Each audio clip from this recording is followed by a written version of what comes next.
మహాపరిశుద్ధుడా, ప్రేమిగల తండ్రి, జీవిగల దేవుని వందనాలు. ఈ ఉదయకాలం ఈ వాక్యం వింటున్నటువంటి ప్రతి ఒక్క బిడ్డలను మీరు ఆశీర్వదించి, ప్రభా, మేము ఈ భూమి యందును మీరు ఆకడిలో పరలోకమందును నిలిచినట్లు మీరు ఆకడికి సిద్ధపట్టకు కృప దయచేయండి. విశ్వాసాన్ని కర్త నీ వైపు చూచు మేము ముందుకు కొనసాగుటకు, మా పందెములు మేము ఓపికతో పరుగుపెట్టకు కృప దయచేయమని వాక్యం వింటున్న ప్రతి ఒక్క బిడ్డలను ఆ రీతికి సిద్ధపరచమని యేసు నామములో అడుగుచున్నాము తండ్రి, ఆమేన్. మన ప్రభు అయిన యేసుక్రీస్తు నామములో ఈ వాక్యాన్ని వింటున్న మీ అందరికీ నా ప్రత్యేక వందనాలు తెలియజేస్తున్నాను. కొద్ది నిమిషాలు దేవుని వాక్యాన్ని మనం అందరం కూడా ధ్యానం చేద్దాం. ప్రకటన గ్రంథం 8వ అధ్యాయం 2 నుంచి 5 వచన భాగాలను మీ మనసుకు తెస్తున్నాను. ప్రకటన గ్రంథం 8వ అధ్యాయం 2 నుంచి 5 వచన భాగాలు. అంతట నేను దేవుని ఎదుట నిలచు 7 దూతలను చూచి తిని, వారికి 7 బూరలు ఇయ్యబడెను. మరియు సువర్ణ ధూపార్తి చేత పట్టుకుని ఉన్న వేరొక దూత వచ్చి బలిపీఠము ఎదుట నిలువగా, సింహాసనము ఎదుట ఉన్న సువర్ణ బలిపీఠము పైన పరిశుద్ధులందరి ప్రార్థనలు కలుపుటకై అతనికి బహు ధూపద్రవ్యములు ఇయ్యబడెను. అప్పుడు ఆ ధూపద్రవ్యముల పొగ పరిశుద్ధ ప్రార్థనలతో కలిసి దూత చేతిలో నుండి పైకి లేచి దేవుని సన్నిధిని చేరెను. ఆ దూత ధూపార్తిని తీసుకొని బలిపీఠం పైన నిప్పులతో దాన్ని నింపి భూమి మీద పడవేయగా ఉరుములు, ధ్వనులు, మెరుపులు, భూకంపములు కలిగెను. ప్రార్థన చేద్దాం. మహోన్నతుడా, మహాగణుడా, ప్రేమగల తండ్రి, సర్వాధికారి, సర్వశక్తి గల దేవానికి వందనాలు, స్తోత్రాలు. ఈ దినమందు ఈ వాక్యాన్ని మేము ధ్యానిస్తుండగా మీరు మాతో మాట్లాడండి. మీరు అక్కడికి మమ్మల్ని సిద్ధపరచమని యేసు నామములో అడుగుచున్నాం తండ్రి, ఆమేన్. దేవాతి దేవుడు ఆయన ముద్రలను విప్పినప్పుడు 7వ ముద్రను విప్పగానే పరలోకమందు ఇంచుమించు అరగంట సేపు నిశ్శబ్దముగా ఉండెను. అంతటా యోహాను తెలియజేస్తున్నాడు, అంతటా నేను దేవుని ఎదుట నిలుచు 7 దూతలను చూచి తిని, వారికి 7 బూరలు ఇయ్యబడెను. 7 బూరలు వారికి అందించబడినాయి. ప్రజలు మరింతగా శిక్షించబడుటకు దేవుని వైపు ఈ వాక్యం వింటుండగానే నీ హృదయాన్ని సరిచేసుకొని ప్రభు రాకడికే సిద్ధపడవలసిన సమయం ఇది. 7 దూతలను నేను చూచి తిని 7 బూరలు ఇయ్యబడెను. మరియు సువర్ణ ధూపార్తి చేత పట్టుకొని ఉన్న వేరొక దూత వచ్చి బలిపీఠం ఎదుట నిలువగా అన్న మాటలు గమనిస్తున్నాం. ధూపార్తి చేత పట్టుకున్నది ఎవరో కాదు, ఆయన ప్రభు అయిన యేసుక్రీస్తు. ధూపార్తి, సువర్ణ ధూపార్తి, సువర్ణ బలిపీఠం, ధూపద్రవ్యములు అనేవి యాజకత్వాన్ని చూపిస్తున్నాయి. యాజకత్వానికి సూచన ప్రధాన యాజకుడైనటువంటి యేసు ప్రభువారి గురించి ఈ యొక్క అధ్యాయంలో మనం చాలా స్పష్టంగా చూడగలం. యాజకుడు ఉపయోగించే ఉపకరణాలు బూరలు అనేవి ప్రధాన యాజకుడు ఉపయోగించేటువంటి పనిముట్లు యెహోషువ గ్రంథం 6వ అధ్యాయం 9 నుంచి ఆ వచన భాగాలు గమనించండి. 6వ అధ్యాయం మరియు 9వ అధ్యాయంలో కూడాను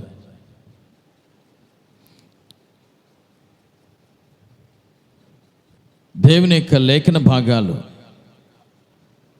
హెబ్రీయులకు రాసిన పత్రిక 7వ అధ్యాయం 24 నుంచి 25 వచ్చిన భాగాల్లో కూడాను మన యేసు ప్రధాన యాజకుడుగా మనం చూస్తాం. ఆయన ధూపార్తి చేత పట్టుకుని బయలుదేరి వెళ్ళాడు. దాని అర్థం ఆయన ప్రార్థించుటకు పొగ దేవుని యొద్ద నుండి వెళ్ళెను అన్న మాటలు మన నిర్గమాకాండలో చూస్తాను. ధూపార్తి అగ్ని చేత నింపబడింది. కీర్తన 14, కీర్తన 11 వచనంలోను మనం ఆరాధించే దేవుడు మన కొరకు ఆయన విజ్ఞాపన చేసేటువంటి వాడు. ప్రధాన యాజకుడై మనకంటే ముందుగా ఆయన మన కొరకు రక్తమాంసంలో పాలిభాగస్థుడై మరణించి మరణాన్ని జయించి మనందరి నిమిత్తం ప్రార్థించినటువంటి వీరుడు. ఆయన చెప్పినట్లుగానే ప్రవక్తన లేఖన భాగాలన్నీ చేసి ముగించాడు. సమస్తము జరిగాయి. ధూపార్తి ఈ భూమి మీద వేయబడింది. ఆ తర్వాత జరగబోయేటువంటి కార్యక్రమాన్ని చూడండి. ఇప్పుడు ధూపం వేసిన తరువాత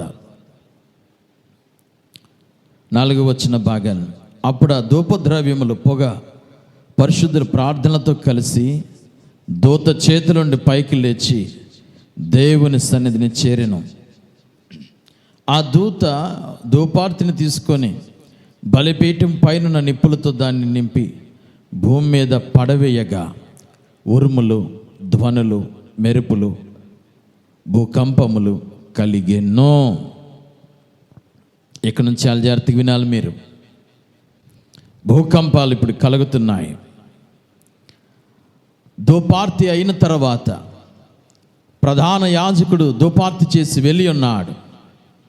మనకంటే ముందుగా నడిచినటువంటి యేసు ఆయన ప్రార్థన విజ్ఞాపన చేసి ముగించుకుని వెళ్ళి ఉన్నాడు. ఆ తర్వాత జరిగేటువంటి కార్యం భూమి మీద నిప్పులతో దాన్ని నింపి భూమి మీద పడవేయగా ఉరుములు, ధ్వనులతో కూడినటువంటి మెరుపులు, భూకంపాలు కలడం ప్రారంభించాయి. ఇది మొదటి బోర యొక్క కలుగుతున్నటువంటి మనిషికి కలిగే శిక్షలు, శ్రమలు లేక. మోషే కాలంలో కూడాను ఇలాంటి వడగండ్లే కురిపించబడ్డాయి. భూలోకంలో ఉన్నటువంటి మనుషుల యొక్క పాపాన్ని బట్టి, మనుషుల యొక్క అవిధేయతను బట్టి ఆకాశం నుంచి పడద్రోయబడుతున్నటువంటిది ఏమిటి అనగా వడగండ్లు. అయితే ఇప్పుడు ఇక్కడ మాత్రం అగ్ని చేత వడగండ్లను మనం చూస్తాం. 8వ అధ్యాయం 7వ వచన భాగం. అగ్ని వడగండ్లు భూమి మీదకి రాబోతున్నాయి. అగ్ని వడగండ్లు భూమిని తాకబోతున్నాయి. అందులో దాని వలన భూమిలో ఉన్నటువంటి 3వ భాగం అంతా కూడాను పాడైపోబోతుంది. చెట్లలోని 3వ భాగం అంతా కూడాను కాలిపోబోతున్నాయి. పచ్చగడ్డి అంతా కూడాను కాలిపోవును. భూలోకం పాపం చేత నింపబడింది. మనిషికి అవిధేయతను బట్టి భూమి, మనిషి దేవునికి లోబడకపోవటం వలన ప్రకృతి అంతా కూడా ఇక నాశనం కాబోతుంది.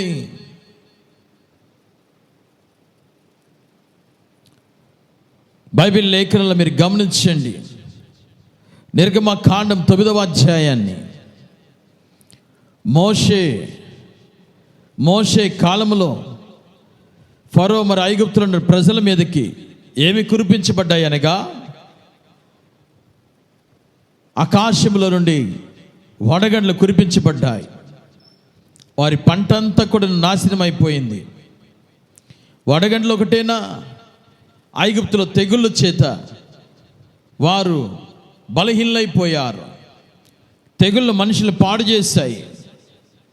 అయితే ఇప్పుడు వడగండ్లతో పాటు ఏమి రాబోతున్నాయి అనగా పిడుగులను పడెను అన్న మాటలను నిర్గమాకాండలో మనం గమనించగలం.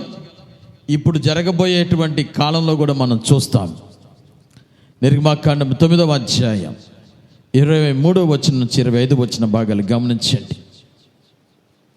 ఈ రీతిగా వడగళ్ళ వలన వడగళ్ళు పుట్టినప్పుడు దానివల్ల వచ్చేటువంటి భయంకరమైనటువంటి పరిస్థితులు భూమి అంతా కూడా పాడైపోతుంది.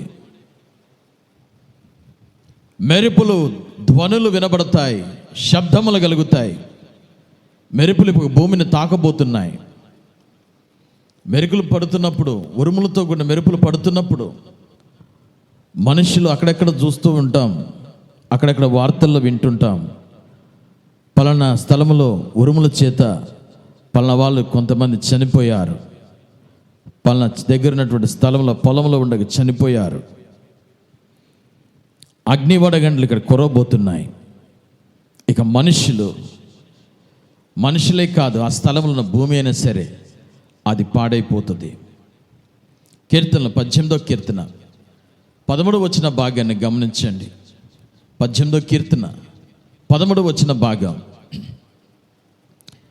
యెహోవా ఆకాశమందు గర్జన చేసెను, సర్వోన్నతుడు తన ఉరుము ధ్వని పుట్టించెను. ఉరుము ధ్వని అనేది పుట్టించడం ప్రారంభించాడు.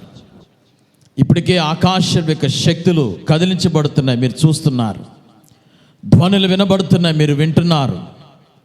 అనేక శబ్దాలు ఆకాశంలో నుంచి భూమి మీద ఉన్న ప్రజలు వింటం గమనిస్తూ ఉన్నాం. కారణం వడగండ్ల ఇక నిధులు ఇక భూమిని తాకబోతున్నాయి. వడగండ్లు ఇక భూమిని తాకబోతున్నాయి. 2వ పేతురు రాసిన పత్రిక 3వ అధ్యాయం 7 నుంచి 10 వచనాలు గమనించండి. జనముల అనేక మీదకి ఏమి రాబోతుందనక ప్రళయమైనటువంటి వాన, పెద్ద వడగండ్లను, అగ్ని గంధకములను కురిపించి నేను అతనితో వ్యాజ్యమాడుదును అన్న మాటలు యెహెజ్కేలు గ్రంథం 38వ అధ్యాయం 22వ వచన భాగంలో రాయబడింది. యెహెజ్కేలు గ్రంథం 38వ అధ్యాయం 22వ వచనంలోను, మరి 2వ పేతురు 3వ అధ్యాయం 7 నుంచి 7వ అధ్యాయం 10వ వచన భాగంలోను భయంకరమైనటువంటి ఉగ్రత దినం, ఆ దినమందు ఏం కలగబోతుందనగా వడగండ్ల వాన భూమిని తాకబోతున్నాయి. వడగండ్ల వాన వలన ఇక భయంకరమైనటువంటి పరిస్థితి ఏమిటి అనగా భూమి కాలిపోవును. భూమి ఎట్లా ఉంటుంది? భూమి అంతా కూడా కాలిపోతుంది. ఇక సేద్యం చేయటానికి పనికిరాదు. సేద్యం చేయటానికి చాలా కష్టమవుతుంది. సేద్యానికి భూమి ఉపయోగపడదు. ఇప్పటికే శాస్త్రవేత్తలు తెలియజేస్తూ ఉన్నారు, ఇక కొంతకాలం, కొన్ని సంవత్సరాలు ఈ భూమి ఇక ఉపయోగకరంగా మనిషికి ఉండదు. గమనించాలి. 3వ భాగం అంతా కూడా కాలిపోతుంది. పచ్చగడ్డి కాలిపోవును, ఫలవృక్షాలు కాలిపోవును. మనుషులు ఇక భయంకరమైనటువంటి పరిస్థితి ఎదుర్కొంటారు. అయ్యో, మేత కోసమే ఎడ్లు, మేత కోసమే పశువులు, ఇక భయంకరమైన శబ్దం, అవి డొక్కలు ఈడ్చుకుంటా ఏడుస్తూ మనం గమనిస్తాం. యోవేలు గ్రంథం 1వ అధ్యాయం 8 నుంచి 20 వచనాలు గమనించండి. యోవేలు గ్రంథం 1వ అధ్యాయం 8 నుంచి 20 వచనాలు. అగ్ని చేత అరణ్యంలోని మేత స్థలములు కాలిపోయెను, తోట చెట్లన్నీ కూడా కాల్చివేయబడ్డాయి. మందలో పశువులకు సంబంధించిన ఆహారం దొరకక అవి బక్క చిక్కిపోయాను. బక్క చిక్కిపోయిన పశువులు సైతం దేవునికి మొరబెడుతున్నాయి. 17వ వచనాన్ని గమనించండి. యోవేలు గ్రంథం. ధాన్యమంతా కూడాను, పైరంతా కూడాను పాడైపోయినందున ధాన్యపు కొట్లు ఒట్టివాయెను. మొదటి బోర ఊదగానే జరిగేటువంటి పరిస్థితి ఇదే. ఇప్పటికే ఆ స్థలములో ఉరుములు దిగటం గమనిస్తున్నాను. ఆకాశముల నుండి శబ్దములు వింటున్నాం. ఈ వాక్యం వింటే ఇప్పటికైనా నీ హృదయాన్ని మార్చు. దేవుని వైపు తిరిగి చూడు. నీ కొరకు, నా కొరకు ప్రార్థించిన, విజ్ఞాపన చేసిన యేసు వైపు చూడు.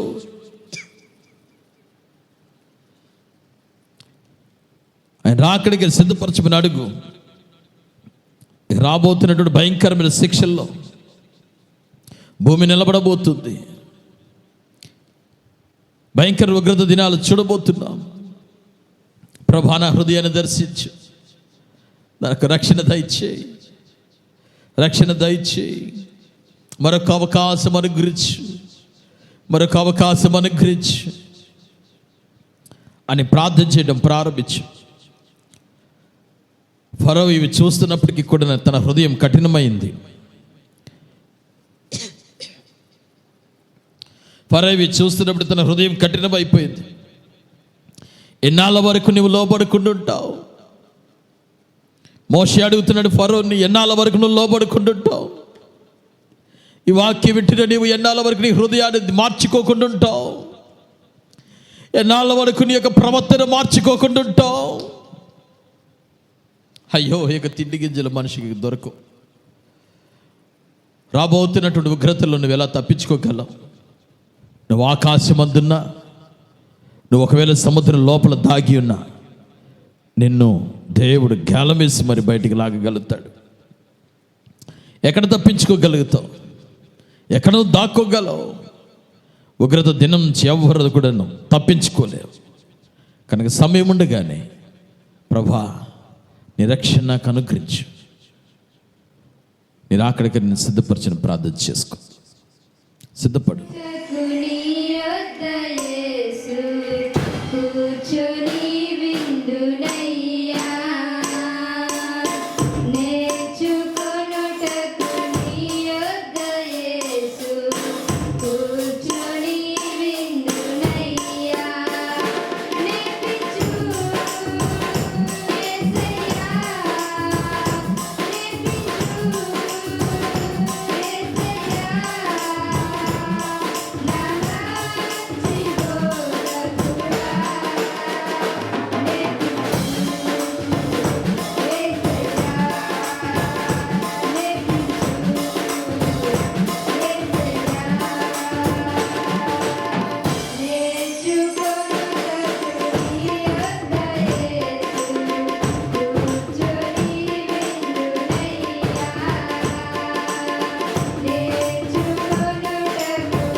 ప్రేమైన తండ్రి, నీకు స్తోత్రం. ఈ వాక్యం వింటున్న నీ ప్రియ బిడ్డలు మీరు అక్కడికి సిద్ధపడిన కృప దయచేయండి, మమ్మల్ని అభిషేకించండి. భయంకరమైనటువంటి పరిస్థితులు అయ్యా మేము ఎదుర్కొనబోతున్నాం. సంఘం, సమాజం నాయన, ఈ విపత్తుల నుంచి నీ ప్రియ బిడ్డలను తప్పించండి. ఒక అవకాశం అనుగురించి నాయన దేవా, ఒక అవకాశం అనుగురించి ఈ సంవత్సరం ఉండని మా హృదయాలు నూతనపరచుకొని మీరు అక్కడికి సిద్ధపరచబడి యేసు నామములో అడిగి వేడుకుంటున్నాము తండ్రి. ఆమేన్.